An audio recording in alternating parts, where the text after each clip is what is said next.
Okay, am I even in shot? Oh, hello, my name is Tom. Welcome back. Today, we are finally fitting an upgraded sound system for the RV. Let's get started.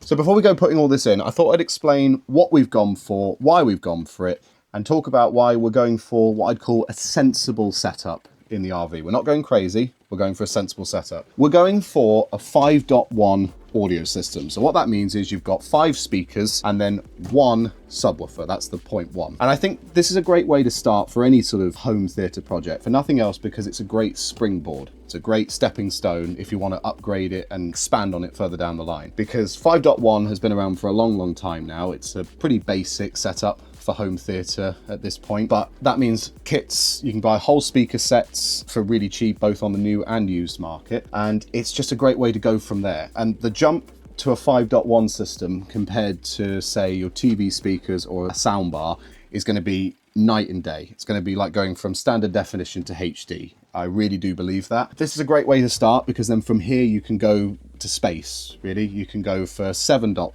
7.2, so you have 2 subwoofers, something that audio people seem to really, really like. You can go to Dolby Atmos setups where you have speakers in your ceiling, but again, this is sensible. And for the RV, we have to be realistic. So why don't we start, because that way then I can get it off the sodding table with this, which is your subwoofer. This thing is designed to do the really low end frequency, the bass, basically, really low end bass that your speakers may struggle to produce. They are a really good thing to have. I like listening to a lot of electronic music, because this isn't just for films. I'm doing all this for music as well. I'm actually probably more music first before films and TV shows. One of these will be able to produce those low end sub basses, as we call them in electronic music, low end bits that these speakers just physically will not be able to replicate, especially because we've gone for what are called bookshelf speakers. So that's these big ones here. These are going to be at the front. Normally in these kind of speakers, you have 2 forms. You have bookshelves and you have floor standers. Floor standers are normally pretty good producing sub bass or really low end frequencies, to a point where if you're just listening to music and you've got floor standers, like a lot of hi-fi people actually do, they don't bother with these. Some do, and as I said, some people have 2 of these for more of a stereo bass setup. But for me, we're going for bookshelves. It makes sense to have a subwoofer. And again, I do listen to music which takes advantage of those low end frequencies. And for action films, even TV shows, this will be a nice addition. Now, this is an Illumi MS339 active subwoofer. And I know it's white, and the rest of it's black, but you won't see this, don't worry, this is gonna be hidden. This, I think as far as I can tell, came out in around 2007. The reason I went for it is, a lot of this, in fact, all the speakers I've bought are all secondhand. The reason I went for it was, one, it's gonna fit nicely where I'm gonna go. My mum, actually at home, has a Mordant Short surround sound system. She's got, I think, this exact same subwoofer, just in black, and I think it actually sounds really, really good. This is an 8-inch subwoofer. So that means it's got an 8-inch speaker at the front, which is really as small as I would say you should really go for subwoofers. You can get 6-inch ones, but 8-inch, especially even for speakers like this, any smaller than that, I just don't think you're really going to hear this thing. The reason I went for it was £60 from someone local to me. When you're buying used stuff, that is tricky, because a lot of people I know, some people might say, well, I could get something that's £60 for that. I can get something way better for that money. Maybe. But the thing about subwoofers is they're big, they're heavy, so a lot of the time when you're buying these, you kind of have to have it local to you. If you're buying something new, it doesn't matter, the shop will just ship it to you. But for secondhand stuff, it kind of has to be local, because at this point, I mean, shipping this from halfway across the country would have cost 30, 40 quid, maybe more. To have something like this local to me, and a speaker that I already know sounds pretty good, I'm really, really happy with it. We've got some adjustments on the back for frequency and phase and volume. We'll go over that when we're installing them. And then the final thing to note, this is what's called a ported subwoofer. You can see that big hole there at the bottom. Some audio people might say you should have got a sealed subwoofer. I don't actually think I'm qualified to really tell you why that's better, but a sealed subwoofer, generally speaking, they are bigger, they use more power. From what I understand, they do sound better because this is a ported subwoofer. So air, as this thing is working, will be pushed out at the bottom. It means that in theory for the bass this produces, it can be in a smaller box, in a smaller enclosure, but it means that if you were to say turn this up too high and it's pushing tons of air out that hole, the hole almost gets overpowered and it can't push the air out fast enough. Think of it like a funnel effect. And then you get something called chuffing, which is when you can hear the subwoofer like displacing that air, which you really don't want. Even though this is ported, I've had this thing on, or I've had my mum's on, I should say, at very loud volumes, and it doesn't chuff. Or at least doesn't chuff that much, to the point I can't hear it. 240 watt subwoofer as well. You can get subwoofers that produce way more power than that, or use a lot more power than that, which in theory means they're better. But in a house, sure. But in an RV where we're limited on power, especially if we're off-grid, not hooked up, even 220 watts, granted that is at full, is it 220? 240. Even at 240 watts, that is quite a lot of power to be drawing. That is going to be if it's absolutely at full blast going, but still, it's power that I may not be able to spare. Some subwoofers are over 1,000 watts I've seen that they use. But as I said, I can't budget that. I just physically can't budget that kind of power draw. Again, sensible and realistic. Okay, a lot of talking, I apologize. After spending nearly 6 minutes talking about a subwoofer, I then went on to spend another 10 minutes talking about all the other speakers, and even I was falling asleep watching it back. So for this video, and so I don't bore you to tears as well, we'll focus on the subwoofer install, and I'll go through the other speakers and equipment as it goes in. So this little cabinet is where the subwoofer is going to live. You can see that hole in the floor. We need to patch that over. I don't know why there's a hole there. That is from factory, but I can feel cold air coming in, so that just needs to be patched up. It's not for the heating. There is a vent in the floor, so we're just going to cut this carpet. We're going to put a piece of wood down, seal that down, and the subwoofer will just sit on top of that with the speaker facing this way. What we're going to do is we're going to cut this door, say around there. We'll measure all this up, obviously, properly. So it's a much smaller door, and then above the subwoofer will be a shelf we're going to build. So that's today's job. We're going to adapt this, so why don't you join me along?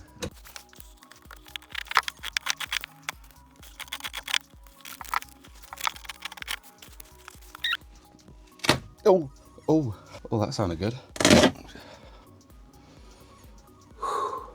Okay, we have cut out most of the carpet. I need to clean it up a little bit. Again, I forgot a vacuum cleaner, very annoying. For the subwoofer to be mounted, you want it as, well, really on the floor. Now, I would literally just put it straight in there, but with that hole there, yeah, I need to plug that up. So I've got some pretty cheap plywood. We're going to cut the shape, and then we'll obviously just make smaller and smaller trims until it fits in there, and then we can use stuff like sticks like shit. That should hold it all down.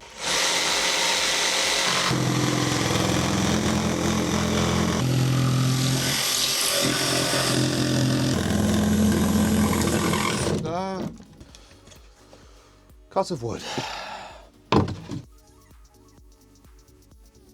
Bit of adjustment. We have got ourselves cut out there for the floor. Now, it's a little bit rough on the cuts, but like I said, it doesn't really matter. This is going to be siliconed in, and then it's going to be carpeted on top. I've got just an off-cut of carpet that will go something like that, and then there you go, and that will be then what the subwoofer sits on. Got some adhesive for that. I need to make sure it's perfectly flat.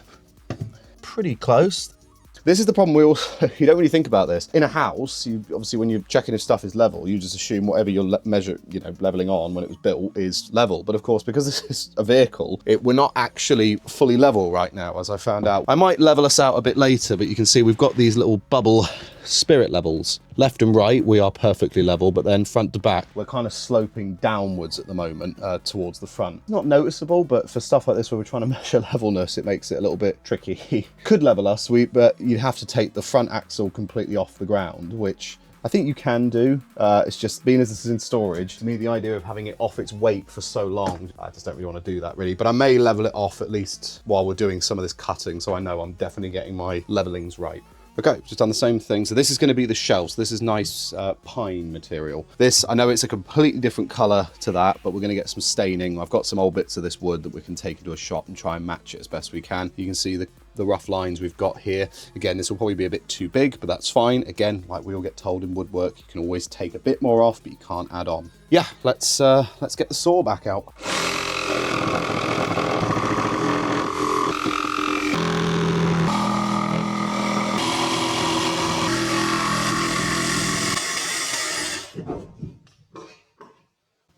Okay, the carpet is a great fit, but that was the cutting of the shelf. So what I've done is I've then screwed in these pieces here. These were the old pieces for the cabinets up there. I'm not using them anymore, so we'll just recycle them. So we screwed them into this piece, and then these longy screws will go into the side of that cabinet. We do have to do a little repair as well. So this piece here lives at the back of the cabinet. So I can show you that quickly now. See that piece? So it sort of sits there, and that will be the back of the subwoofer. As you can see, well, yeah, it's not ideal.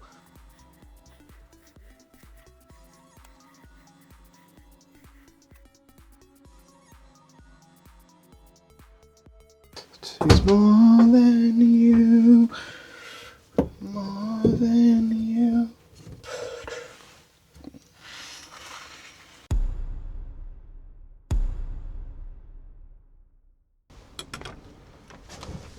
Okay, day 2. So let me show you what we got to yesterday, if I bring the camera around. So you can see what we've done, essentially build a shelf. This has then been sealed on with some stuff that's called sticks like shit. I'll then put a couple of screws in the corners, and again it's just screwed in at the top under there. I did still need to clean up those nails, I'll do that in a minute. Carpet piece has all been secured down with some just simple trim adhesives, just a bit of cushioning for the subwoofer. We've also taken the door off, cut that in half, and we'll be sandwiching that up later. And then this piece, I know this may look really rough. The whole point of this is so that when this is on, you can see so stuff doesn't fall down the back there. Again, that will be staying the same color. Our next job is to see if the subwoofer, how it all looks when we put it in. So why don't I'll put you down there. Oh dear. Oh, look at that. That is a lovely fit. Again, I'll show all this properly once we've got the door back on, but yeah, that bottom bit will be just exposed.